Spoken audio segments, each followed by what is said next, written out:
Want to draw in Google Docs? Here's how. First, open your Google Docs document. At the top of the page, click Insert. From the drop-down menu, hover over Drawing, then click New. This will open a blank drawing canvas. At the top of the drawing window, click the Line tool. From the list of options, select Scribble.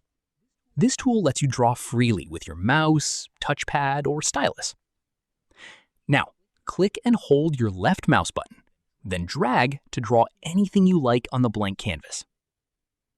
Once you've finished your drawing, click Save and Close in the top right corner. Your drawing will automatically be inserted into your Google Docs document. If you want to resize it, click on the drawing and drag any of the corner handles. To move the drawing freely around the page, click the drawing, then change the text wrapping from inline to in front of text or behind text. After that, you can drag the drawing anywhere in your document. That's it. You've successfully created and inserted a drawing in Google Docs. If this tutorial helped you, don't forget to like this video, subscribe for more quick and easy Google Docs tutorials, and I'll see you in the next one.